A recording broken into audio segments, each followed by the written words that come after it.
16번 문제 가도록 하겠습니다. 다음 글에 나타난 사회 변동의 방향에 대한 이론적 관점입니다. 방향에 대해서 물었기 때문에 여러분들은 진화론과 순환론 중에 하나를 답을 해주시면 되는데요. 자, 제시문 한번 읽어보겠습니다. 사회는 일반적으로 군사형 사회에서 산업형 사회로 발전해 가는데, 군사형 사회는 강제적인 협동을 바탕으로 조직된 사회로 전제적인 중앙 집권적 사회이다. 반대로 산업형 사회는 자발적인 협동을 기반으로 조직된 사회로 정치적 통제가 한정된 민주적 정부를 가지며 군사형 사회에 비해 더 분화되고 다원화된 사회이다. 이 제시문에서 핵심은 여기죠. 더 분화되고 다원화된 사회다. 사회라고 하는 것이 단순한 사회에서 복잡하고 더 분업화된 사회로 발전한다라고 보는 입장은 바로 분화된 사회로 발전한다고 보는 입장은 바로 진화론의 입장이죠. 따라서 이 진화론에서는 사회 변동이 곧 진보와 발전을 의미한다라고 보는 입장이기 때문에 진화론과 관련된 진화론과 관련된 선지를 여러분들이 찾으시면 될 겁니다. 자, 기억을 보시면 사회는 일정한 방향으로 진보한다. 맞는 말이죠. 사회는 쇠퇴와 멸망의 과정을 거치기 마련이다. 쇠퇴와 멸망과 같은 흥망성쇠의 과정을 거친다라고 보는 것은 순환론적인 관점입니다. 따라서 니은은 틀린 선지고요. 사회는 단순한 형태에서 복잡한 형태로 발전하죠. 이게 진화론의 입장이고요. 사회 변동은 동일한 과정이 주기적으로 반복되는 것이다. 이 동일한 과정이라고 하는 것이 어떠한 사회나 문명이 생성돼서 발전을 거친 다음에 쇠퇴를 하고 해체를 하게 되는 이러한 과정이 반복된다라고 보는 입장은 바로 순환론적인 관점이죠. 따라서 진화론에 해당하는 입장은 기역과 디귿해서 2번이 되겠습니다. 자, 그 다음 17번 문제로 가도록 하겠습니다. 17번 문제도 이번 3월 모의고사에서 저는 좀 어려웠던 문제 중에 하나라고 꼽을 수 있을 것 같은데요. 이 17번 문제가 어려웠던 건 아마 이 도표를 여러분들이 분석하는 게 조금 까다롭지 않았을까 생각이 듭니다. 지금 보시면 세모 문화가 T 시기와 T 플러스 1, T 플러스 2 시기에 A에서 C 중 무엇에 해당하는지를 나타낸 것인데 A에서 C는 각각 반문화, 주류문화, 하위문화 중 하나다라고 얘기했습니다. 그럼 여러분 한번 생각해 보세요. 우리가 이제 반문화와 하위문화 그리고 전체문화, 주류문화 이렇게 있을 때 반문화는 하위문화에 속하죠. 요렇게는 된다라고 얘기할 수 있는데 하위문화가 곧 반문화다라고 얘기할 수 있나요? 얘기할 수가 없죠. 주류문화가 하위문화다 혹은 주류문화가 반문화다 이렇게도 바로 연결이 될 수가 없어요. 그럼 요 내용을 바탕으로 여러분들이 이 표를 보시면 조금 더 ABC를 찾는데 쉬웠을 거예요. 지금 보시면 T 시기에 세모문화가 A와 B에는 해당이 되는데 C에는 해당이 되지 않는데요. 근데 여러분 한번 생각해 보세요. A와 B 중에 뭐가 뭔지는 모르지만 둘 중에 하나가 반문화면 둘 중에 하나는 하위문화로 바로 연결이 되지 않나요? 맞죠?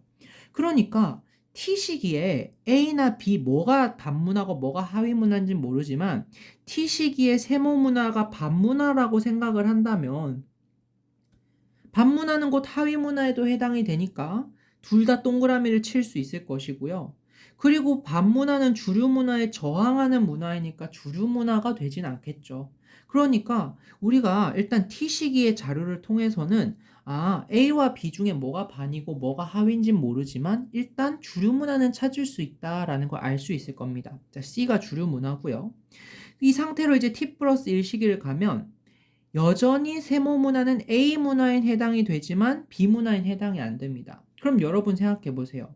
만약에 반문화가 A라면 반문화에 해당이 되는데 하위 문화에 해당이 안 되는 건 말이 안 되죠. 그렇기 때문에 A가 하위 문화고 B가 반문화라는 걸 우리는 유추를 할 수 있을 것입니다. 따라서 A가 하위 문화고 B가 반문화예요. 그래서 T 시기에는 세모 문화가 반문화였지만 T 플러스 1 시기에는 반문화가 아닌 그냥 하위 문화가 됐고요. 그럼 T 플러스 2 시기엔 얘네들이 다시 이제 주류 문화가 되는 이런 과정을 거쳤다라는 걸 알 수 있겠습니다. 이렇게 여러분들이 표를 분석하면 선지 찾는 건 어렵지 않아요. 1번을 보시면 모든 하위 문화는 모든 반문화에 해당한다라고 얘기했는데 서로 바뀌었죠. 모든 반문화는 모두 하위 문화에 해당한다로 가야 되기 때문에 1번은 틀렸고요. 2번을 보시면 주류 문화는 하위 문화와 반문화의 총합으로 구성된다. 이거 여러분들 속으면 안 되는 선지죠. 모든 하위 문화를 합쳤다고 해서 하위 문화와 반문화의 총합이 곧 주류 문화는 아니다라고 얘기했어요.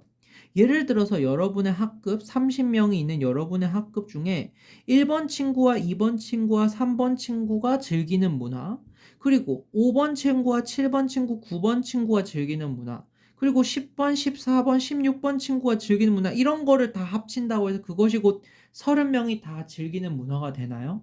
아니죠. 주류 문화의 정의는 많은 사람들, 즉 다수들이 즐겨야 됩니다. 그냥 수가 일치한다고 해서 그것이 곧 주류 문화다 이렇게 생각을 하면 안 되고, 다수가 향유하는 문화야지만 그것이 주류 문화가 되는 거라고요. 따라서 이 선지는 여러분들이 헷갈리면 안 되는 선지, 아예 틀린 선지입니다. 3번을 보시면 T 시기에 땡땡 문화를 향유하는 사람은 C를 향유하지 않는다라고 했는데, 반문화를 향유한다고 해서 주류 문화를 향유하지 않나요? 아니죠. 반문화 자체가 주류 문화에 대항하는 성격을 지니긴 했지만, 미국에서 반문화의 일환으로 과거 힙합을 즐기는 사람들이 영어를 사용하지 않는다거나 혹은 미국 사람들의 주류 문화 중에 하나인 햄버거나 피자를 먹는 그런 식습관 문화를 사용하지 않았다, 향유하지 않았다라고는 얘기할 수가 없잖아요. 따라서 반문화를 사용한다고 해서 주류 문화를 사용하지 않는다라고 생각하는 것은 올바르지 않습니다. 4번을 보면 T 플러스 1 시기의 세모 문화는 반문화에 해당하지 않은 하위 문화다. 반문화는 아닌 하위 문화임을 T 플러스 1 시기에 알 수 있죠. 따라서 4번이 정답이 되겠습니다. 마지막 5번을 한번 보겠습니다. T 플러스 2 시기의 세모 문화는 갑국의 지배적 문화에 저항하는 성격을 가진다라고 했는데, T 시기의 세모 문화는 지배적인 문화에 저항하는 성격을 가지죠. T 플러스 2 시기에는 오히려 세모 문화는 주류 문화에 해당이 되기 때문에 지배적 문화에 저항하는 성격을 가진다라고는 볼 수가 없습니다. 따라서 정답은 4번이었고요.